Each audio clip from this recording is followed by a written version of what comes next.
What if I told you that the Upper Moon demons are so strong, they can even defeat Yoriichi Sugikuni, the strongest and the most broken demon slayer ever born, especially since one of them has the ability to instantly kill Yoriichi with just a single scratch. The Upper Moon demons dominated the Demon Slayer Corps so much that their ranks haven't changed in over 100 years, 113 to be specific. Okay, let's be honest, Yoriichi can easily destroy each of these demons one-on-one, no cap. But fighting them all at once is a whole nother story, isn't it? And I'm here to give you that story. So how will these demons flip the battle against the original Demon Slayer? What are the game changers in finally taking down Yoriichi Sugikuni? For starters, the sibling demons Gyutaro and Daki can already be a tough combo for Yoriichi. Remember his battle against Tengen and Tanjiro? Gyutaro almost destroyed the whole entertainment district using the slashes of his blood demon art. This former Upper Moon 6 can create and control blood slashes until they hit the target. In a battle against the strongest demon slayer, Gyutaro can just distance himself and attack Yoriichi with these long-range slashes. Yoriichi will have to close the distance between them before he can deliver a deadly blow. But aside from long-range slashes, Gyutaro is also powerful in combat using the crazy sickles. Sickles he made out of his own bones. What's more interesting is Gyutaro's blood also has a nasty poison. Those slashes and sickles are so toxic that he'd even give my ex-girlfriend a run for her money. So toxic that even Tengen and Inosuke, who were supposed to be immune to poison, were badly affected. And remember what I told you earlier? The insane ability that would instantly kill Yoriichi? That's the poison in the blood of Gyutaro. This could be major trouble for Yoriichi because as a human, even the slightest scratch would kill him. Well, Yoriichi has an even bigger problem than that, because in order to defeat these sibling demons, he needs to cut Gyutaro and Daki's head at the same time. So even though Daki is no match for Yoriichi, she can still be useful by just keeping her distance from Yoriichi and her brother to avoid being killed. So Yoriichi decides to close the gap between him and the sibling demons and makes a stance for the sun-breathing ninth form, Sun Halo Dragon Head Dance. This overpowered move can eliminate multiple demons at the same time. But Kaigaku swiftly launches a series of long-range attacks, along with Gyutaro's blood slashes to keep Yoriichi at a distance. This former demon slayer and Zenitsu Senior could zap Yoriichi with powerful lightning and electricity, using the fourth and the fifth form of thunder breathing, distant thunder, and heat lightning, before Yoriichi can even reach his fellow demons. You see, this Upper Moon was able to combine the thunder breathing technique with his blood demon art to create real lightning and electricity from his flesh and blood. However, Kaigaku's attacks will most likely be just a tickle compared to Yoriichi's sun breathing, because even though he can use the second up to the sixth form with a powered up blood demon art, this dog-faced Pikachu wasn't able to master the first form of thunder breathing, which is said to be the foundation of all the other forms. As a consequence, I don't think he'll be much of a help in this fight because Yoriichi is far superior to Kaigaku when it comes to techniques and sword skills. Besides, I have a feeling Yoriichi hates demon slayers who became demons because it probably just reminds him of how his brother turned out. And what's worse for these demons? Seeing Kaigaku, who was a demon slayer, might just wake up the beast that is Yoriichi, causing him to become even more serious and determined to destroy the Upper Moons in this battle. So will these demons have enough powerful attacks to be able to hold off Yoriichi? As soon as Gyoko sees how Yoriichi is enraged and will try to go after Kaigaku, this Upper Moon 5 in his true form will dive right into battle and quickly summon his multiple tricky vases surrounding Yoriichi. Compared to Kaigaku's lightning, Gyoko's long-range blood demon art can bring a bigger challenge for Yoriichi. Gyoko will try to confuse Yoriichi because he can teleport to any vase he has summoned and launch attacks with his aquatic-themed abilities, like the 10,000 gliding slimefish. Yoriichi can easily block all these nasty summons regardless of their sheer number, but he will have to deal with another thing, because the power of this technique doesn't lie with the amount of fishes that are ready to eat everything in its path. What's even deadlier is, when these fishes are killed, they release a poison that doesn't even need to penetrate through the target's bloodstream. With just a touch of it, the poison can easily be absorbed through the skin. As Yoriichi deals with Gyoko's fishes, Gyutaro and Kaigaku will take this opportunity to attack Yoriichi up close, because they just need to give him a scratch for the poison to be more effective.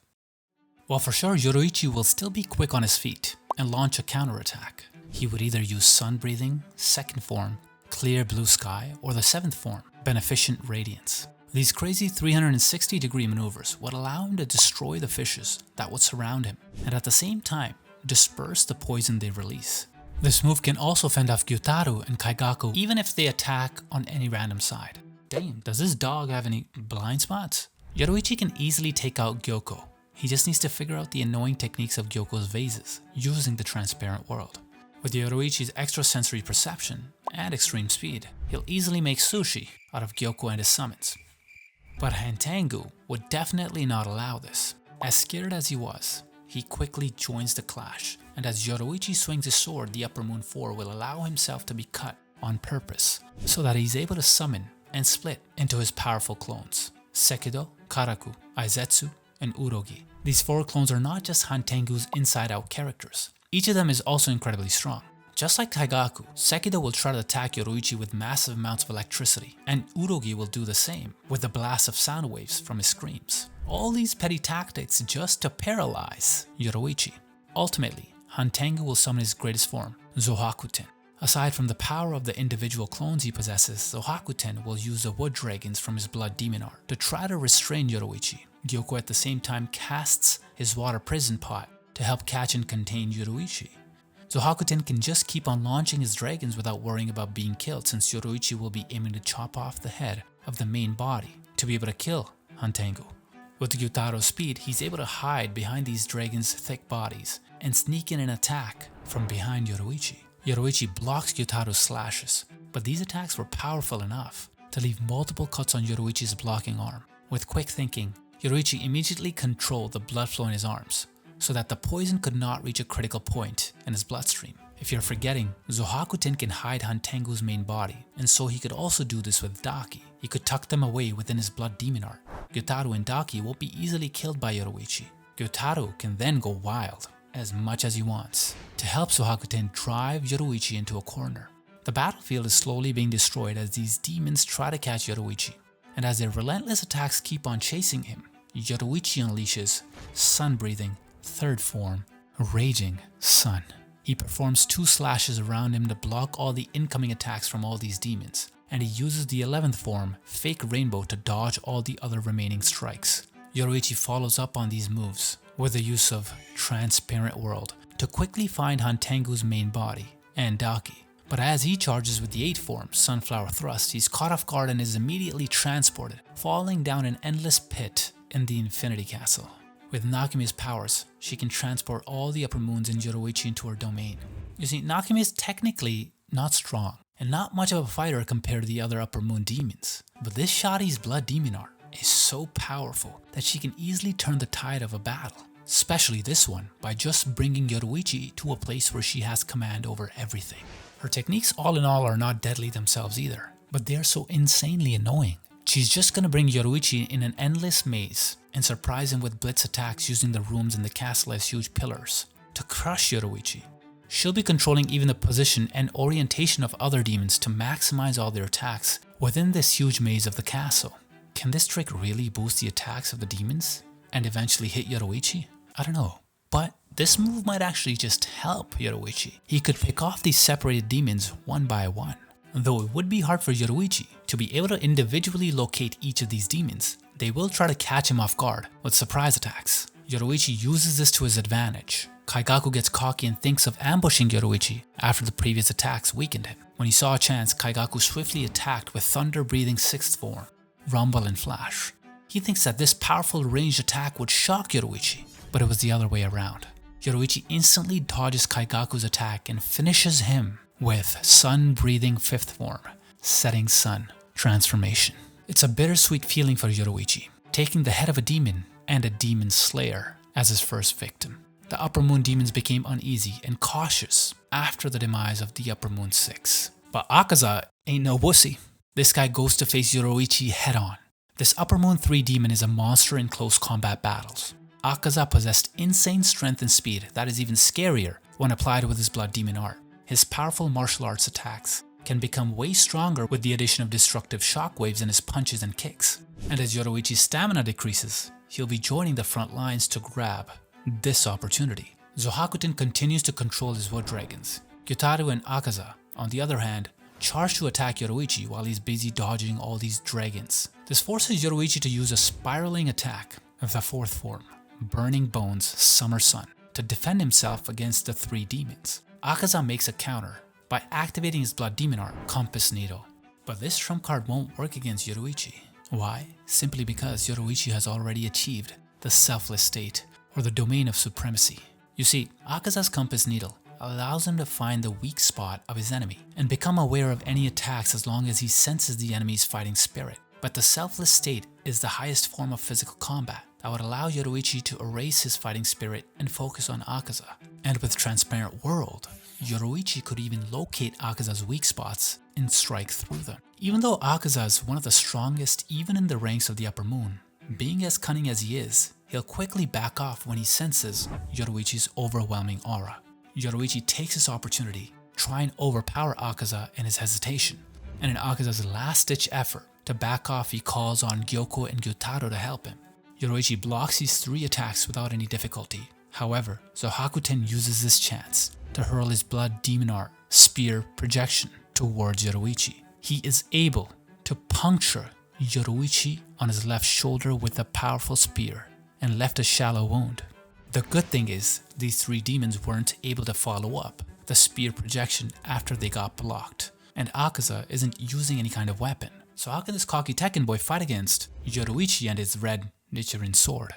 At least Doma has a pair of sharp gold fans he uses as a weapon. As soon as they entered the Infinity Castle in the beginning, Yoriichi noticed that there was something off when he saw Doma in the sidelines a while ago. Aside from the wounds that he already sustained, his stamina had started to decrease because of the air within the castle. Little did he know, the Upper Moon Demon's Blood Demon art had already filled the air with his power. With Doma's swing of his fan, he casts freezing clouds and turns the place into a freezing battlefield, with icy air that can even pierce through lungs. This insane power is a nightmare for every demon slayer because it will basically forbid the use of any breathing technique, because doing so will freeze one's lungs and kill you on the spot. Doma is also a smartass. That's why he's staying on the sidelines. Although his abilities might prevent Yoriichi from doing any breathing forms, his sun breathing could still potentially be a weakness to his Icy Blood Demon art. Because of this, the Upper Moon 2 summons 5 ice replicas of himself, with the technique Crystalline Divine Child, to add frontliners in fighting Yoriichi. What's crazy is, these replicas can also use Doma's techniques that can be as powerful as Doma himself. And that's not all. This cult psychopath can also create a massive ice statue called Rime Water Lily Bodhisattva to generate stronger icy winds and freeze the whole place. And together with Zohakuten's wood dragons, it will be 100 times harder for Yoriichi to escape from. The continuous onslaught of Zohakuten and Doma are slowly paying off. Doma notices the slightest change in Yoriichi's speed and doesn't think twice to take advantage of this rare occasion. Doma and his ice replicas spawn freezing clouds all at the same time. Zohakuten summons a massive thunderbolt to paralyze Yoriichi even for a split second. This split second is long enough for Doma to be able to target Yoriichi's eyes and freeze them. Yoriichi still managed to evade the icy cold attack, but the stun from Zohakuten's powers are more than enough to guarantee a single hit from all 6 spawns of Doma's technique. Yoriichi dodges the fatal attacks, but he loses the peripheral vision of his left eye in the process. However, this doesn't stop Yoriichi. His calm and composed nature is still colder than Doma's crazy display of power. Yoriichi shifts his focus on Doma, and with the shortest breath possible, he flies towards Doma with consecutive attacks. The sun-breathing 6th form, Solar Heat Haze, quickly followed by the 10th form, Fire Wheel. Doma switches into defense after seeing Yoriichi rushing towards him. Yoriichi is too fast that even Gyoko's true form attack, Killer Fish Scales, can't keep up with his speed. Yoriichi, knowing that he's being held back by Gyoko's continuous chase, goes straight to this fish and finishes him off first. Gyoko not only thought of keeping up with Yoriichi's speed, but also assumed he would kill him after Yoriichi suffered all those wounds. That's why he's destroyed with a slash of Solar Heat Haze. And there goes casualty number 2. Yoriichi continues to charge towards Doma, but as he reaches him, a familiar face appears before him and blocks his attack.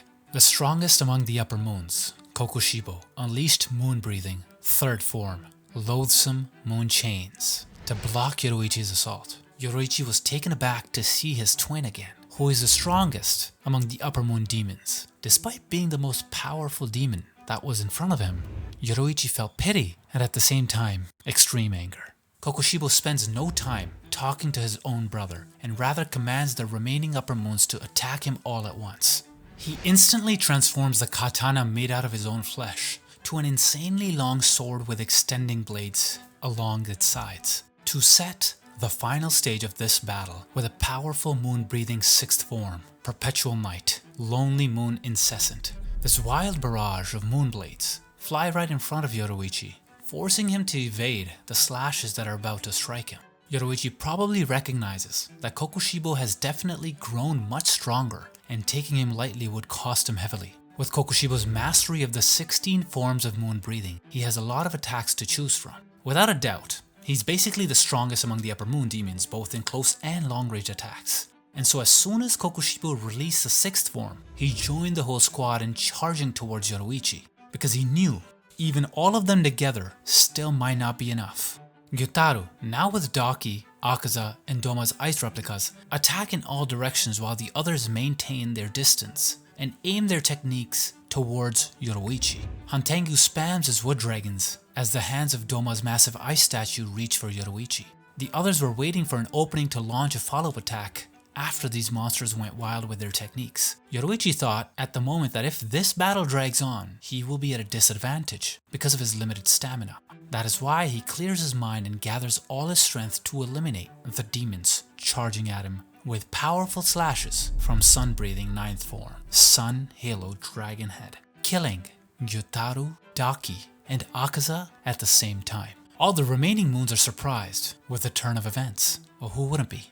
Zohakuten and Doma take a step back. Even Nakame is too slow to prevent Yoriichi's attack. But Kokushibo realizes this is not the time to back off, because as scary as it is, this is when Yoriichi is the most vulnerable, tired. He doesn't let death phase him from moving forward. For him, that only means weakness, and that weakness only leads to death. Kokushibo continues to attack and shows the insane power of his blood demon art combined with moon breathing. He creates a massive whirlpool of crescent moon blades with the 14th form, Catastrophe, 10-man crescent moon.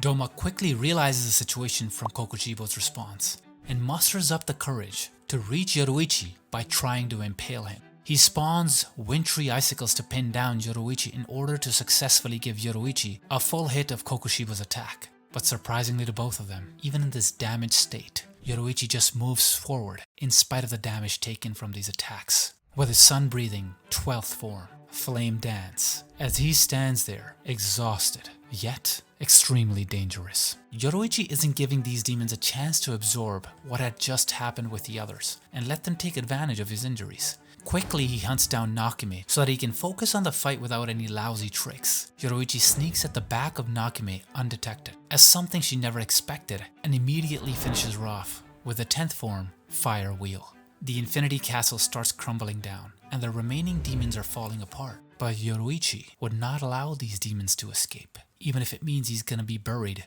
with them along with the castle. Hantengu chooses to save himself and tries to flee from the battle. He's scared, so much that he's crying, like the usual, and he starts to run away, abandoning the others to save himself. But Kokushibo himself unleashes multiple crazy slashes towards Hantengu, using moon-breathing 7th form, Mirror of Misfortune, Moonlit. With the size and power of this attack going in all directions, Hantengu has no chance of escape. He's completely annihilated after taking the full power of Kokushibo's slashes, the price of abandoning his comrades. Doma doesn't notice Yoriichi's already above him because of his selfless state and extreme agility. Doma's preoccupied with Kokushibo's actions towards Hantengu, which is why he's swiftly and silently taken down by Yoriichi, as Kokushibo is unable to come to Doma's aid. The fight feels like it has been going on for hours after all that has happened, but in reality, it has only been a few minutes until there are only 2 remaining. Facing Yoriichi alone, Kokushibo's body remembered what it felt like to be far weaker than his younger brother. Yoriichi's mere presence is a sight of horror for him, and in that moment, he's unable to move as Yoriichi dances past him. Part of Kokushibo was also tired as he saw a reflection of himself in Yoriichi's sword, as the sword came for his most vulnerable spot, his neck, right before it took his head off. The death of Kokushibo is a victory for Yoriichi, but it doesn't make him happy, as he's killed his own brother. What's worse is that the battle isn't over yet, since Yoriichi still has to fight other broken characters who can actually kill him.